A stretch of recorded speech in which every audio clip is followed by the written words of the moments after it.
우선 바쁘신 시간 내셔서 이렇게 설명에 참여해주신 분들께 감사드리고요. 재학생이 들려주는 한영 통번역과 학교생활 발표를 시작해 보도록 하겠습니다. 우선 제 소개를 먼저 드리면 저는 국제언어대학원 대학교 한영 통번역학과 현재 3학기 재학 중에 있습니다. 그리고 저는 제 커리어를 스타트업에서 시작을 해서 해외 마케팅 직무로 조금 쌓아오다가 지금은 이커머스 기업의 프로그램 매니저 직무로 재직 중에 있습니다. 그리고 제가 한 가지 양해 말씀만 구하면 제가 지금 코로나에 걸려 있어가지고 목소리가 중간에 좀 갈라질 수 있는 점 미리 양해를 부탁드리겠습니다. 네. 저는 제가 왜 이 이 학과에 지원을 했는지를 먼저 말씀을 드릴게요. 일단 첫 번째로는 회사 생활을 그래도 이제 한 8년 정도 하다 보니까 내가 과연 내 인생에서 정년까지 회사 생활을 지속할 수 있을까라는 근본적인 물음이 생겼고, 이 직무에서 크게 변화하지 않는 선에서 커리어를 지속할 수 있을까 했을 때 그게 불가능할 수도 있겠다. 자의로서나 타의로서나 내려놔야 하는 순간이 올 수 있을 것 같은데 그때 나를 든든하게 백업해 줄 수 있는 나의 무기가 필요할 것 같다. 그래서 커리어 롱런, 지금 회사에서뿐만이 아니라 제가 계속해서 일을 하면서 살아갈 수 있도록 그 롱런을 도와줄 지원군을 하나 얻고 싶었어요.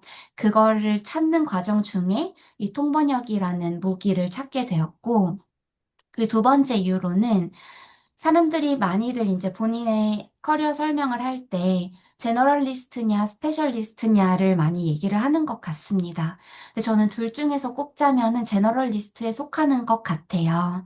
그래서 뭐 마케팅 직무가 되었든 PM 직무가 되었든 스페셜리스트보다는 제너럴리스트에 더 가까울 것 같은데 여기에서 다시 일본으로 돌아가서 커리어 롱런을 하려면은 내가 내세울 수 있는 나만의 무기가 하나 있어야 되는데, 그래서 스페셜리스트로서의 한 꼭지를 가져가 줄 수 있는 무기가 무엇일까 고민을 하는 과정에서 이 통번역이라는 파트를 분야를 선택을 했습니다. 그리고 세 번째 이유는 아마 여기 계신 분들이 많이 공감을 해주실 수 있을 것 같은데요. 한영 통번역을 고민을 하거나 결정을 내렸다라는 것은 어느 정도 영어 활용도에 자신감이 있으시거나 아니면 관심이 있으시다는 반증이 될 것 같습니다. 그래서 내가 가지고 있는 영어 실력이 아주 출중해서 남들을 다 이겨먹을 수 있다라는 실력이 아니더라도 어느 정도 영어와 친숙하기는 한데 이 영어 실력을 버리지 않고 활용할 수 있는 그런 진로를 선택하고 싶다라는 욕심에서 이 한영 통번역이라는 분야를 선택하고 지원을 하게 되었습니다. 네. 그러면은 어떻게 입학을 준비했는지 입학 시험 준비 과정에 대해서 다음으로 말씀을 드릴게요. 첫 번째는 학교 홈페이지 자료를 활용했습니다. 학교 홈페이지 들어가셔서 입학 안내 탭에서 일반 전형 모집 요강에 입학 시험 샘플 문항을 다운로드 받으실 수 있는데 이 샘플 문항에 번역, 한영, 영한 번역 문제 나와 있고 그리고 통역도 순자 통역 영한 한영이 그 자료가 올라와져 있어요. 그래서 그거를 보면은 대략적으로 어떤 난이도의 어떠한 길이감의 문항이 나오겠다라는 걸 파악하실 수가 있습니다. 저는 이거를 되게 많이 참고를 했었고요. 이 입학시험 샘플 문항에 나와 있지는 않은 파트가 단어 시험입니다. 제가 입학시험 봤을 때는 그 모든 시험 과정 앞에 제일 첫 번째로 나왔던 게 그 보캐뷸러리 테스트였는데 시간이 많이 주어지지는 않아서 거의 보고 찍고 넘겨야 되는 정도의 방대한 양이기는 했었어요. 그래서 그게 하나가 좀 나와서 다소 당황스럽기는 했지만 그거 말고는 다 이제 샘플 문항에 나와 있는 내용이라고 보시면 됩니다. 그래서 요거를 가장 많이 참고를 했고, 두 번째로는 유튜브에 통역대학원 입시나 통번역 입시 키워드를 검색을 하시면은 이 저희 학교뿐만 아니라 뭐 외대나 한국외대, 서울외대, 그리고 이대, 중앙대 이 통번역 학과가 있는 학교에 입학을 했었던 사람들이 이러이런 내용으로 시험이 나왔고 자기는 이러이렇게 준비를 여기 했다. 맞냐? 여기 아니다. 그런 이제 영상을 많이 올려주셨어요. 그래서 그런 거를 보면서, 아, 내가 이 정도는 준비를 해야 되겠다. 이 정도 난이도가 나오겠구나. 라는 거를 좀 파악을 미리 하실 수 있습니다. 그래서 유튜브 자료를 많이 활용을 했습니다. 그리고 세 번째는 제 일상생활에서 영어에 더 노출되도록 노력을 했었는데, 단적인 예시로는 유튜브를 저희가 쇼츠를, 저 같은 경우는 유튜브 쇼츠를 계속 보면서 좀 시간을 소모적으로 보낼 때가 많은데요. 그때에도 제 검색 알고리즘에서 조금만 영어 영상을 녹여내면은 유튜브가 되게 똑똑하게 쇼츠에서도 영어 영상을 많이 노출을 시켜줍니다. 그런 방법으로 영어에도 노출되도록 좀 신경을 쓰기도 했고, 저희, 제가 지금 근무하는 회사가, 외국인 상사분들이 되게 많으세요. 미국 상사분들은 많이 없고, 뭐, 인도나 이런 동유럽 출신의 상사분들이 많은데, 그분들이랑 조금 더 얘기를 많이 해보려고 노력을 했던 것 같아요. 그래서 일상생활에서 제가 영어에도 노출되도록 노력을 좀 해서, 입학 시험 그 순간에 당황을 최대한 덜 하도록 했던 것 같습니다. 어우, 동유럽, 인도 동- 발음 장난 아닌데. 장난 아니에요. 정말 어려워요.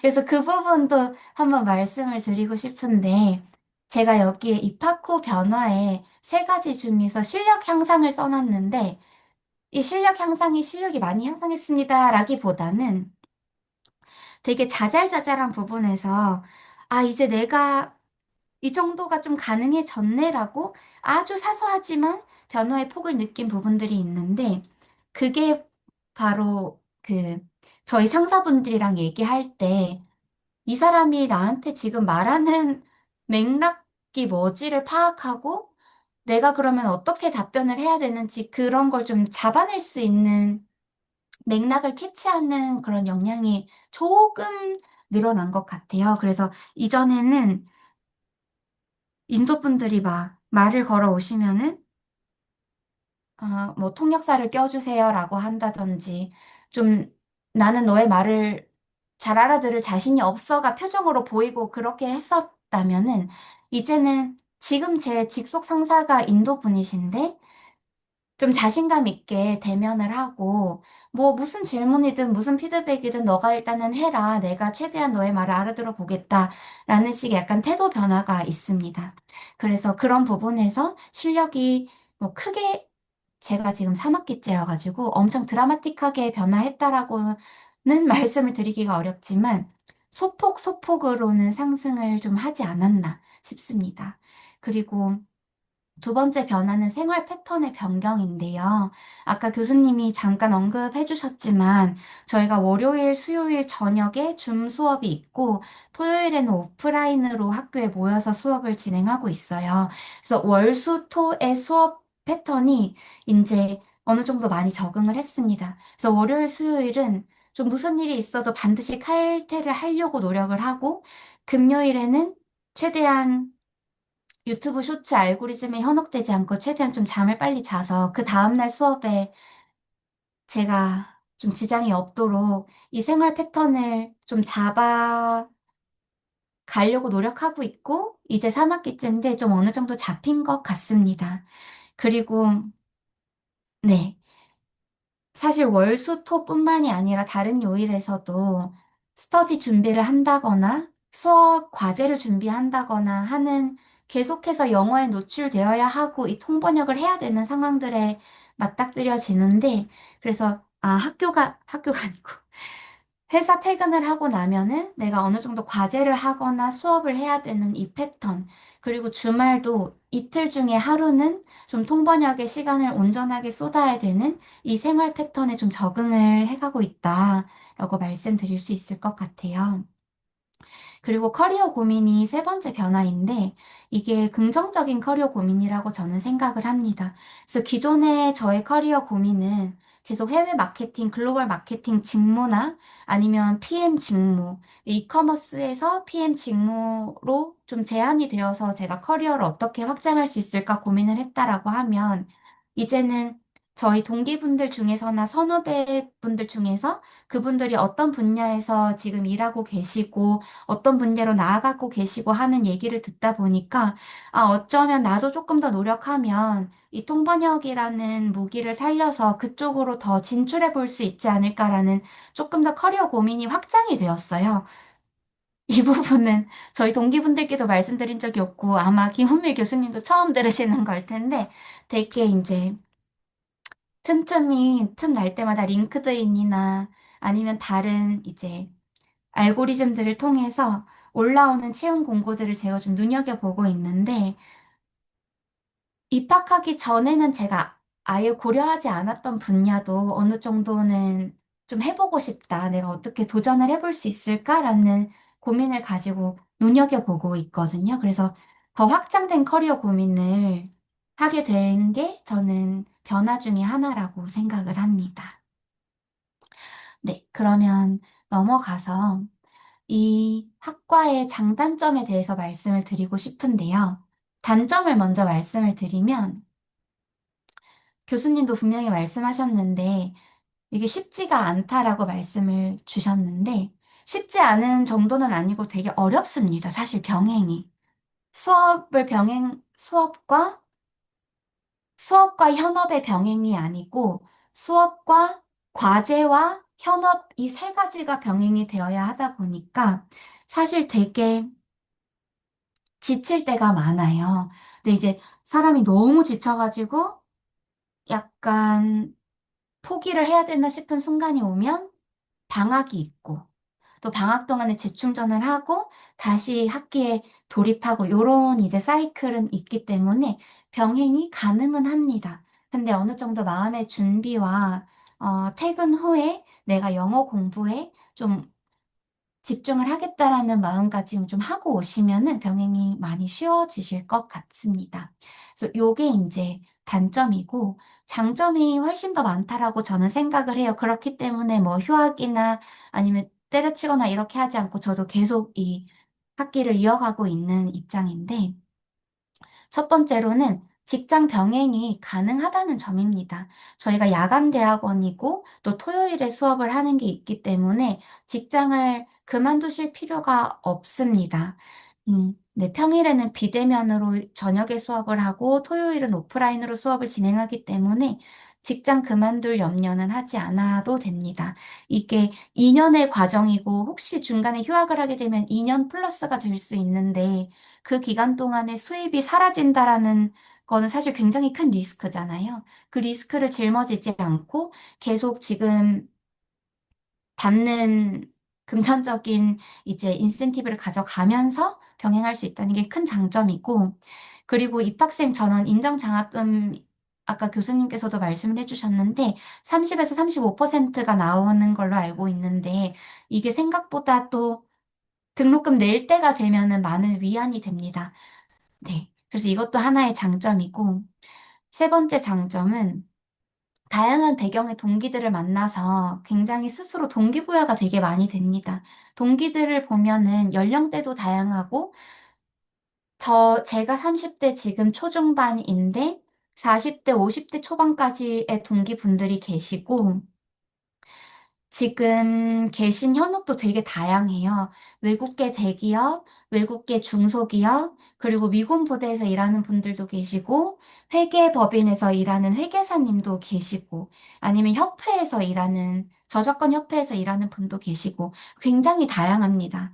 그래서 이렇게 다양한 백그라운드를 가진 사람들이 모여서 각자 백그라운드에 특화된 지문으로 저희가 공부를 하게 되면은 또 그분들이 아, 현업에서는 이러이런 단어를 좀 많이 써요라고 인풋도 주시기도 하고 하는데 이제 이게 되게 수업에 활기를 불어넣고 아, 그래 저 연령대의 저 백그라운드의 분들도 이렇게 이제 더 공부를 하려고 노력을 하시는데 나도 더 많이 노력을 해야겠다라는 동기부여도 실질적으로 굉장히 많이 됩니다.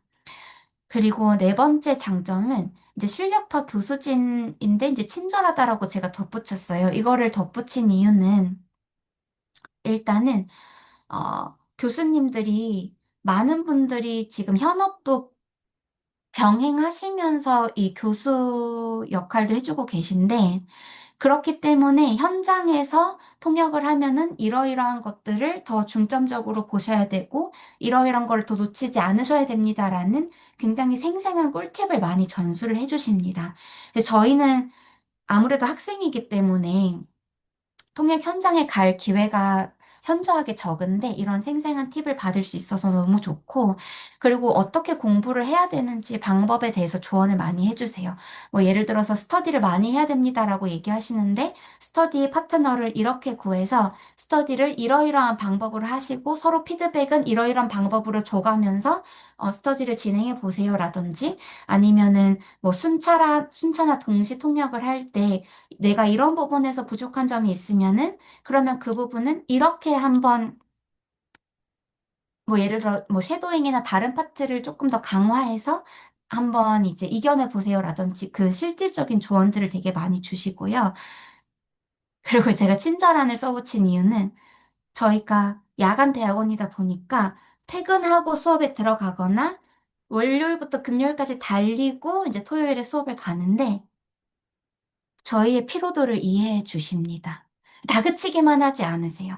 뭐, 당연히 복도다 주시기도 하고, 다그치실 때도 있지만, 뭐, 과제를 계속 그렇게 안 하면은 실력 향상이 되지 않습니다라고 하시지만, 막 밀어붙이신다기보다는 어떻게든지 같이 끌고 가려고 뒤에서 밀어주시는 스타일의 교수님들이 좀 많이 분포해 계시다라고 저는 생각을 해요. 근데 우리가 너무 힘들고 이런 거를 이해받으면 더 잘하고 싶잖아요.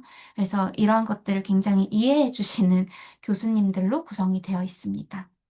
그리고 이제 실력 향상도 당연히, 어, 이 학기를 이어가는 데 있어서 그 많은 동기부여가 되는 장점이다라고 저는 생각을 합니다. 네.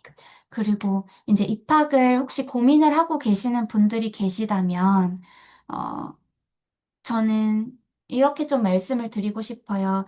이제 시간은 어쨌거나 흘러가고, 내가 고민하는 사이에 다른 사람들은 이미 시작을 해버릴 수 있고, 그리고 사람이 사람인지라 이 대세에 합류를 해버리면은 스스로 채찍질을 해가면서 당근과 채찍을 겸해가면서 그거를 좀 푸시하는 경향이 있다라고 저는 생각을 하거든요. 그래서 고민을 하는 사이에 저질러 버리면은 어찌 되었거나 2년 후에는 나에게는 이제 졸업장이 있을 거고 그 졸업장을 기반으로 그리고 향상된 실력을 기반으로 더 다양한 분야에 도전을 하거나 나아갈 수 있는 그 밑거름이 나에게 만들어진다라고 생각을 하기 때문에 저는 그 고민의 시간을 굉장히 단축하고 실제로 한번 해보는 시간을 더 빨리 맞이하시면은 어, 네, 이 급변하는 사회에 더 도움이 되지 않을까 저는 생각을 합니다. 그래서 저도 그런 마음으로 한 3학기 전 정도에 지원을 했던 것 같습니다.